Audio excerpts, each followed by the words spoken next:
अपने हाथों को उठाओ। जितना वचन आज आप सुने, जितनी गवाहियां आज आप सुने, आपकी लाइफ सेम ना रहे, आपका विश्वास सेम ना रहे। अपने हाथों को उठाएंगे गैर भाषा में 2 मिनट बोलने के लिए।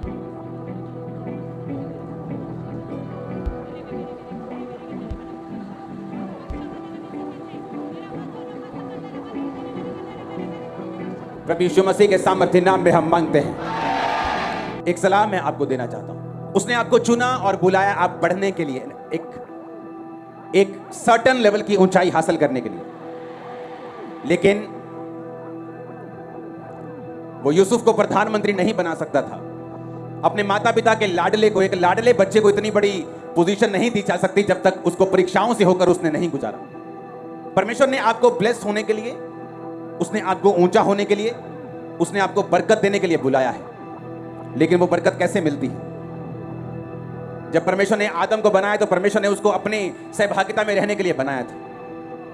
परमेश्वर ने उसे इसलिए बनाया कि वो परमेश्वर की उपस्थिति में आए, रोज बैठे, उससे बात करे, परमेश्वर से प्रार्थना करे, उसकी प्रेजेंस में रहे।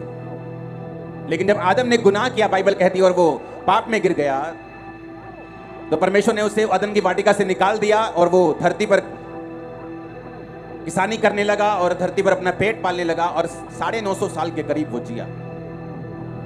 गिरने के बाद भी 950 साल जिया। इमेजिन करो अगर वो ना गिरता, वो कितने हजार साल के लिए बनाया गया था। सुनो मेरी बात। आदम का वंश चला आगे के आगे। आदम के बच्चे 900 साल, कोई 909 साल, कोई 907 साल, कोई 930 साल। हनोक का बेटा मतुशले सबसे ज्यादा जिया, 969-72 साल वो जिया। नूह के टाइम में आते आते जब इंसान पाप में फंस गया और सब लोग पाप करने लगे नूह के परिवार को छोड़ के, तो परमेश्वर ने एक संकल्प लिया। परमेश्वर ने कहा, मैं इंसान से सदा बहस नहीं करूंगा। अब मैं इंसान की उम्र को 120 साल कर दूंगा। इमेजिन करो, आदम के टाइम पे हनोक, मतुशले, हाँ हनोक तो उठा लिया गया था जीवित, 969 साल। किडनी 969 साल चलती थी, हार्ट 969 साल, फेफड़े, पेट, डाइजेस्ट सिस्टम, ब्रेन, आंखें 969 साल चलती थी। गिरने के बाद भी, तब भी परमेश्वर की दया भी हटी नहीं थी पूरी तरह से। 969 साल किडनी लगातार काम करती थी। कोई स्कैनिंग मशीन नहीं थी कि उसमें पित्ते में से पत्थरी निकाल दे। सब कुछ अच्छा था। लेकिन जब इंसान पाप करता गया तो परमेश्वर ने कहा, अब मैं इसकी उम्र को 120 साल कर दूंगा। जब नूह के द्वारा फिर से पूरा जगत खत्म हो गया, पानी के द्वारा, बरसात के द्वारा परमेश्वर ने फिनिश कर दिया। उसके बाद की मैं आपको घटना बताता हूं। जब परमेश्वर ने अपने मन में सोचा या स्वर्गदूतों को बोला कि अब से इंसान जो होगा वो 120 साल जिएगा, तब से इंसान की उम्र जो थी वो कम होनी शुरू हुई। और कब कम हुई? बाइबल कहती है, शेम की वंशावली, उत्पत्ति 11 उसकी 10 आयत। जल प्रलय के 2 वर्ष पश्चात जब शेम 100 साल का हुआ, उससे अर्पक्षद का जन्म हुआ, उसका एक बेटा हुआ। उसके जन्म के बाद शेम 500 साल तक जीवित रहा। उसके और भी बेटे बेटियां हुए।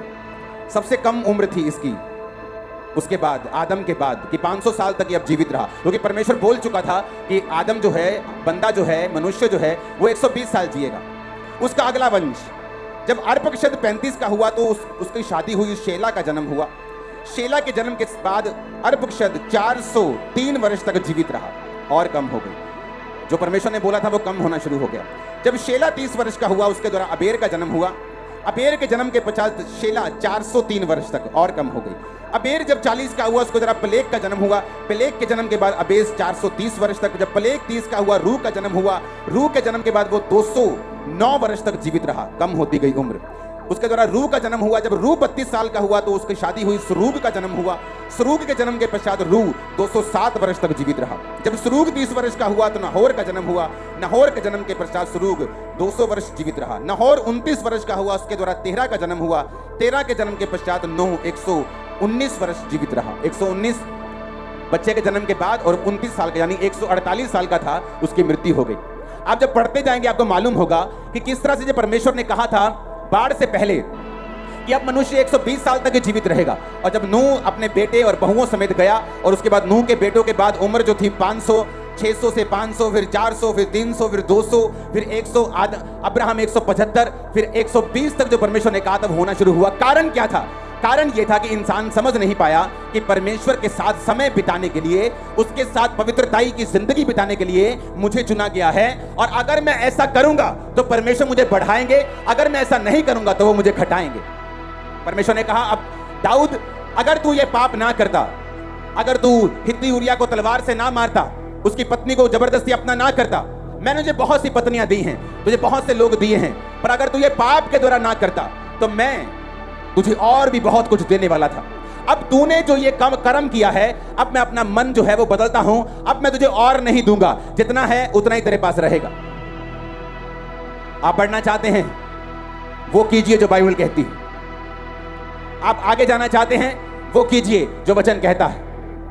बाइबल कहती है जब हम परमेश्वर के खिलाफ चलते हैं, वो हमें कम करता है। अनाउंसमेंट नहीं हुई उस टाइम कि अब तुम्हारी उम्र 120 साल होगी, और इमेजिन करो उम्र कब कम होनी शुरू हुई, जब पॉपुलेशन सबसे कम थी, कोई इंडस्ट्री नहीं थी, कोई पोल्यूशन नहीं था, कोई गंदगी नहीं थी, सब तरफ हरियाली, पेड़ पौधे थे, लेकिन उसके बाद सिर्फ 5 7 8 बंदे जमीन पे थे और उनकी उम्र कम होनी शुरू हो गई। अच्छा खाने के बावजूद भी, नेचुरल लाइफ जीने के बाद भी, क्योंकि परमेश्वर ने कहा था इंसान की उम्र 120 साल की होगी। हालेलुया। जब ऐसे काम हम करते हैं जो बाइबल के खिलाफ हैं, तो बाइबल कहती है परमेश्वर का अनाउंसमेंट होती है स्वर्ग में कि अब बस, अब और आशीष नहीं। आप अपने छोटे बच्चे को जब घी खिलाते हैं, मक्खन खिलाते हैं, अगर उसे ना पचे तो आप उसे दोबारा नहीं खिलाते। उसके लिए इंपॉर्टेंट हो सकता है, लेकिन आपको मालूम है कि इसकी पाचन शक्ति जो है वो कमजोर है। आपको एक काम दिया गया, आप उसे कर नहीं पाए, आपकी पाचन शक्ति कमजोर है। परमेश्वर ने आपको असाइनमेंट दिया, आप कर नहीं पाए, आपकी पाचन शक्ति कमजोर है। और परमेश्वर नहीं चाहता कमजोर पाचन शक्ति को एक नया काम दिया जाए, एक नई ब्लेसिंग दी जाए, फिर से कुछ किया जाए। वो उन लोगों को बढ़ाना चाहता है जो उसकी प्रेजेंस में हैं, जो पक्के हैं, जो मन बना चुके हैं परमेश्वर को फॉलो करने का। हालेलुया। ऊंची आवाज में हालेलुया। अपने हाथों को उठाओ, बोलो परमेश्वर, आज से मैं तेरे वचनों के ऊपर चलता हुआ ऐसा कोई काम ना करूंगा जो मुझे घटाए, क्योंकि मैं बढ़ने के लिए बुलाया गया, आशीषित होने के लिए बुलाई गई हूं, बुलाया गया। प्रभु यीशु मसीह के सामर्थी नाम में हम मांगते हैं, आमीन। ऊंचा ये आशीष आपकी है चर्च। Hallelujah, hallelujah. परमेश्वर जो एक सा रहने वाला परमेश्वर, वो कभी बदलता नहीं, चेंज नहीं होता। बाइबल कहती है परमेश्वर ने कहा, अब्राहम मैं तुझे आशीष दूंगा, तू आशीष का मूल होगा, मैं तुझे कनान देश दूंगा, ये सारे देश मैं तेरे वंश को दूंगा, मेरे पीछे चल। बाइबल कहती है एक दिन मिस्र में, जब एक दिन उस देश में अकाल पड़ गया जहां अब्राहम रहता था, और वो मिस्र में रहने के लिए चला गया। जब अब्राहम मिस्र में रहने के लिए चला गया तो उसकी पत्नी सुंदर थी, तो उसने सोचा कि अगर मैं ये कहूंगा ये मेरी पत्नी है तो मुझे मार देंगे। उसने झूठ बोला, कहता ये मेरी बहन है, ताकि लोग उसे मारे नहीं। तो उस देश के राजा ने उसकी पत्नी के ऊपर गंदी निगाह रखी, और परमेश्वर ने उस देश को श्रापित किया, उस देश पर बड़ी विपत्तियां डाली। बाइबल कहती है उत्पत्ति 12 उसकी 17 में, यहोवा ने फिरौन और उसके घराने पर अब्राहम की पत्नी के कारण बड़ी बड़ी विपत्तियां डाली। अब्राहम की पत्नी के कारण जब उन पे विपत्तियां डाली तो उसको पता किया गया, तो मालूम हुआ कि अब्राहम ने झूठ बोला है। तो उसको बड़ी एम्बैरेसमेंट हुई, बड़ी शर्मिंदगी हुई अब्राहम को। मैंने क्यों स्टोरी सुनाई आपको कि जो विश्वास के हीरो कहलाते हैं, जो हमारे विश्वास के हीरो हैं, अब्राहम, अलीशा, एलिया, पतरस, पौलुस, वो भी बाइबल कहती है हमारे समान दुख और सुख भोगी इंसान थे। अब्राहम डर गया तो उसने झूठ बोला। फिर उसकी पत्नी ने कहा मेरी दासी के साथ तू पुत्र पैदा कर, उसने वो भी किया। और जब उसकी अपनी संतान नहीं हुई तो परमेश्वर ने फिर उसको कहा कि अब्राहम मेरी उपस्थिति में चलता जा और सिद्ध होता जा, क्योंकि तेरी लाइफ में अभी तक वो सिद्धता, वो परफेक्शन नहीं है। जब वो होगी तो मैं तुझे वही दूंगा, टॉप की ब्लेसिंग जिसके लिए तू बुलाया गया। सुनो, एक आशीष मेरे जीवन में आई कि मैं नशों से आजाद हुआ, कुछ बीमारियों से आजाद होता गया। लेकिन एक आशीष ऐसी थी जिस पे मेरी लाइफ डिपेंड थी। कुछ चीजें ऐसी आपकी लाइफ में हैं जो बहुत टॉप की ब्लेसिंग्स, और आपको मालूम है उनके बिना आपका गुजारा नहीं होगा।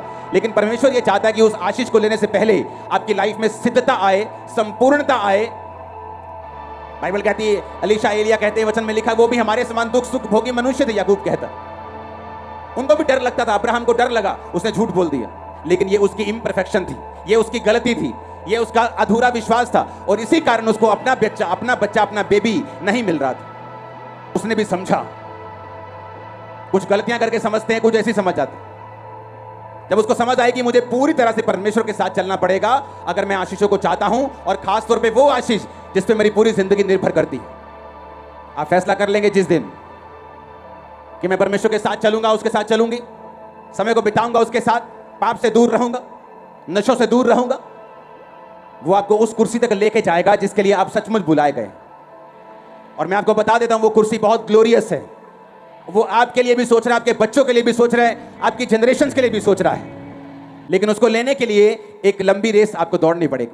जब परमेश्वर आपको देख लेगा कि आप उसके साथ वफादार हैं। कुछ लोग चर्च में इसलिए हैं क्योंकि आज उनको टैक्सी के लिए सवारी नहीं मिली, और कुछ लोग यहां बैठे हैं अपनी सवारियां छोड़ के, अपना काम बिजनेस छोड़ के। आप ये प्रूफ करते हैं कि आप परमेश्वर को प्रथम स्थान दे रहे हैं, और वो भी आपको प्रथम स्थान देगा। आमीन।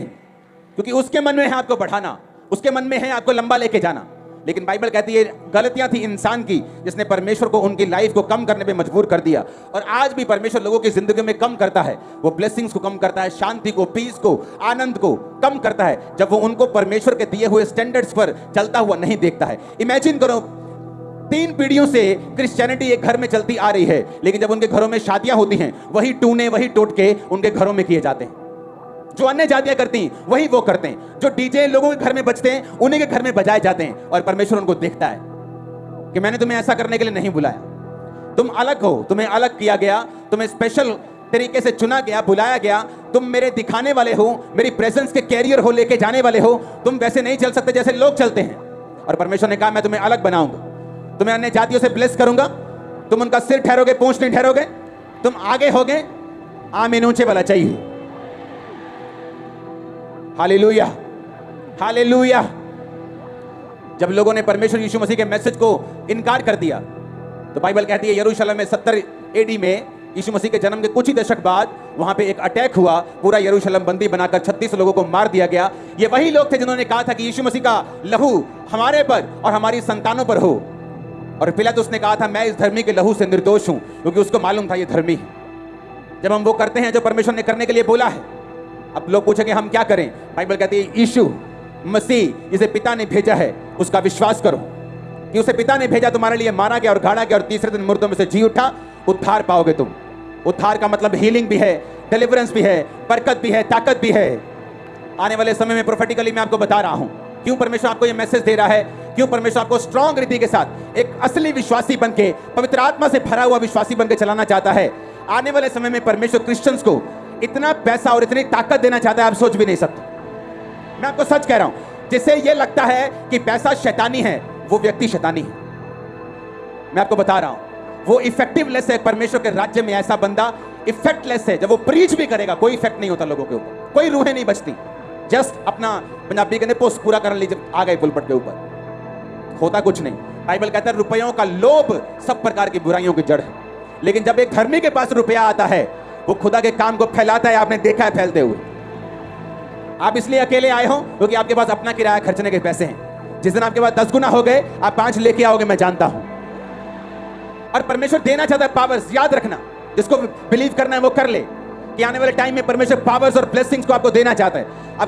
आपको सिर बनाना चाहता है, ऊंचा करना चाहता है वो। लगे रहो, खुदावंद में बढ़ते रहो, पाप मत करो, उसकी ओर देखते रहो, फिर देखो वो कैसे कैसे रास्ते ओपन करता है, किस तरह के शैतान के कामों को फिनिश करता है आपकी लाइफ से। हालेलुया। ऊंची आवाज में हालेलुया बोलो, ऊंची आवाज में हालेलुया। आप डिवाइन रीति के साथ चलेंगे, बहुत कुछ होगा आपकी लाइफ। परमेश्वर बाइबल कहती है अब्राहम को बुलाया, अब्राहम चला जा। वो लूत को साथ ले गया। क्यों? लूत का डैडी नहीं था।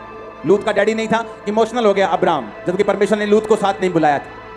अब लूत साथ चल ही पड़ा तो परमेश्वर ने लूत को आशीष दी। बाइबल कहती है लूत को जब ब्लेसिंग मिली तो लूत को लगा ये ब्लेसिंग मेरे रिलेशनशिप की वजह से, ये मेरी बढ़ोतरी, ये मेरी बरकत, ये मेरे माइंड, ये मेरी बल्ले बल्ले मेरी हो रही है, मैं मेहनती हूं। और जब लूत में और अब्राहम के चरवाहों में झगड़ा हुआ और लूत को अलग कर दिया गया, फिर एक राजा आया और लूत को बंदी बना के ले गया। फिर अब्राहम छुड़ा के आया उसको। लूत को फिर समझ नहीं आई और एक दिन लूत अपना सब कुछ गवा के, अपनी पत्नी और अपनी प्रॉपर्टी सब कुछ गवा के, जब सदोम और मोरा पर गंधक की बारिश हुई, वापिस आया। कई बार आप अपनी लाइफ में ऐसे लोगों का बोझ ढोते हैं जिसको ढोना आपके लिए जरूरी नहीं। उनको लगता है कि वो लोग मेहनत के कारण ब्लेस हो रहे हैं, मेहनत के कारण, लेकिन वो उस व्यक्ति के कारण ब्लेस हो रहे हैं जिस पर परमेश्वर की बुलाहट है, जो एक खास मकसद के लिए बुलाया गया है। ये बात समझने वाली है। हर बंदा अपनी मेहनत से ब्लेस नहीं होता। लूत अपनी मेहनत से ब्लेस नहीं था। अगर था तो वो अपने आप को बचाता जब राजाओं ने अटैक किया, लेकिन उसको छुड़ाने गया अब्राहम। 318 शिक्षित, अपने परिवार में पैदा हुए शिक्षित लोगों के साथ, जो पूरी तलवार चलाने में शिक्षित थे, उनको साथ ले जाकर बड़े बड़े राजाओं को मार गिराया जो हजारों लाखों की सेनाएं रखते थे, क्योंकि वो कॉल था, वो बुलाया गया, खुदावंद के काम के लिए खास चुना गया था। हालेलुया। कई बार आपकी लाइफ में आप ऐसे लोगों को ढोते हैं अपने साथ जो खुदावंद नहीं चाहता आप ढोए, और जब वो परमेश्वर को अलग करेगा, दुखी मत होना, क्योंकि जैसे ही लूत अलग हुआ, परमेश्वर ने कहा अब्राहम क्या किया, अब आंखें उठाकर देख चारों ओर, जितनी भूमि तुझे दिखती है ये सारी तेरी है। हालेलुया। ये 50 चर्च सेलिब्रेशन इम्पॉसिबल था अगर कुछ लोग मेरी लाइफ में रहते। इम्पॉसिबल था इस चीज को हासिल करना। अभी तो शुरुआत है, ये हजारों में होंगी। परमेश्वर अलग करता है कुछ अनफ्रूटफुल लोगों को आपकी लाइफ से जब आप उसकी डेस्टिनी पे चल पड़ते हैं। शोक मत मनाओ जब कोई जाए। आपका भार फिनिश हुआ है फालतू। आप दुनिया की तरह नहीं चल सकते। आप एक खास मकसद के लिए चुने गए, बुलाए गए। परमेश्वर के साथ चलते रहो। तुम बड़े पहाड़ों को तोड़ दोगे, तुम बड़े बड़े कार्य करोगे। लोग तुम्हारी गवाही को सुनने के लिए तुम्हारे महलों से आएंगे। तुम्हारे रिश्तेदार तुम्हारी गवाही को इंटरनेट पे सुनेंगे यीशु के नाम में। लोग तुम्हारी हीलिंग को देख के हैरान होंगे इन जीसस ने। तुम्हारी बरकतें आसमान छुएंगे इन जीसस ने। शैतान तुम्हारी लाइफ का हिस्सा नहीं होगा इन जीसस ने। आमीन। चाहिए बरकत तुम्हारी है चर्च। परमेश्वर ने कहा लूत के जाने से दुख हुआ तुझे, क्योंकि मैं तो इसे बुलाया ही नहीं था, मैंने तो तुझे बुलाया था। तू उठा के लेके अपने भतीजे को, तेरी अटैचमेंट थी तो मैंने तो उसे नहीं बुलाया। तो अब्राहम भी सीखा, झूठ बोलकर एम्बैरेसमेंट हुई, शर्मिंदगी हुई, सीखा। लूत को साथ लाया, गलती की, सीखा। हाजरा के साथ संतान पैदा की, सीखा। गलतियों से सीखा। गलतियां मत करो। तुम्हारी उम्र 175 नहीं, तुम गलतियां करो। यीशु ने कहा तुम सिद्ध बनो। पुराने नियम में लोग गलतियां करते, तुम सिद्ध बन सकते हो। तुम्हारे पास पवित्र आत्मा है जो उनके पास नहीं था। तुम्हारे पास ताकत है होली स्पिरिट की जो उनके पास नहीं थी। तुम जीसस क्राइस्ट के लहू से मोल लिए गए हो। पापों के कर्ज से आजाद हो चुके हो, श्रापों से आजाद हो चुके हो। बेटर कर सकते हो, बड़े कर सकते हो काम जो उन्होंने नहीं किए। आमीन, आमीन।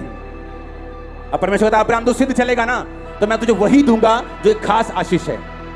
जब तक तू सिद्ध नहीं चलेगा मैं दे नहीं पाऊंगा तुझको वो ब्लेसिंग। आपको मालूम है रात को प्रार्थना करनी, आप नहीं कर पाते। आपको मालूम है सुबह बिना प्रेयर के काम शुरू करने का मतलब है 75% सिर दर्द और 25% फ्रूट। बिना प्रेयर के ऐसे ही उठे, मुंह उठाया और काम पे चले गए, चाहे वो मिनिस्ट्री क्यों ना हो। और जो सुबह घुटनों में शुरू होगी और थैंक यू जीसस से शुरू होगी, आप 25% काम करेंगे, 100% रिजल्ट आएगा। आप कॉपी लगा लो, एक दिन आप बिना प्रार्थनाओं के काम करने के रिजल्ट एंड में नोट करो, पूरे दिन में आपने क्या निकाला। और एक दिन जब प्रेयर करके आपने शुरुआत की, आप देखेंगे कि कम सिरदर्दी हुई, ना के बराबर हुई और रिजल्ट बड़ा तगड़ा आया उस दिन आपकी लाइफ। परमेश्वर आपको सिखाता है आत्मा के अनुसार चलो और इससे क्या होगा। आमीन। दो तरह की स्टोरीज होती है लाइफ में। एक जिसको हम बोलते हैं ओ देख कैसे परमेश्वर ने उसे बढ़ाया और ऊंचा किया और ब्लेस किया, मुझे उसके जैसा बनना। एक होता है ओ देखो क्या था क्या हो गया। मुहावरे में बात करूंगा, एक ध्यान से समझना। दो दोस्त थे, ऑलमोस्ट सेम पैशन से खुदावंद को फॉलो करते थे, ऑलमोस्ट सेम। दोनों को वचन का ज्ञान था, दोनों ने परमेश्वर में शुरुआत की, दोनों ने बपतिस्मा लिया। दोनों की फैमिलीज विरोध करती थी। एक की फैमिली ने कहा तेरी शादी नहीं करेंगे, तुझे बिजनेस में से हिस्सा नहीं देंगे, तुझे प्रॉपर्टी नहीं देंगे। वापिस चला गया।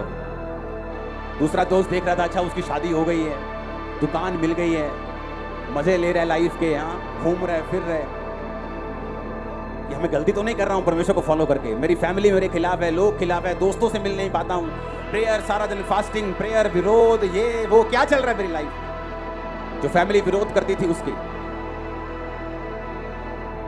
वो मर गई जवानी में ही। माँ बाप, भाई भी, मैरिज भी जीरो हो गई, बिजनेस भी आधा रह गया, लाइफ फेलियर बन गई। और जो दूसरा था वो जबरदस्त नंबर लेके पास भी हुआ और हालेलुया, उसका आज सारा कुछ सेट है। दूसरे वाला उसे देखता है तो सोचता है कि मैंने गलती की, और उसमें टाइम लगा 15 साल, 16 साल। आज वो उस लाइफ को वापस नहीं लेके आ सकता, कुछ भी कर ले। हाँ, अब अगर सुधर जाए तो आगे कुछ बन सकता है। आपको फैसला लेना है, आप परमेश्वर के साथ चलेंगे, परीक्षाओं में भी आप डरेंगे नहीं, गलतियां नहीं करेंगे और आगे बढ़े। आप सेव नहीं हो, यीशु के नाम में आज हमारे YouTube चैनल को सब्सक्राइब करें ताकि आप परमेश्वर के गहरे भेदों को जान सकें।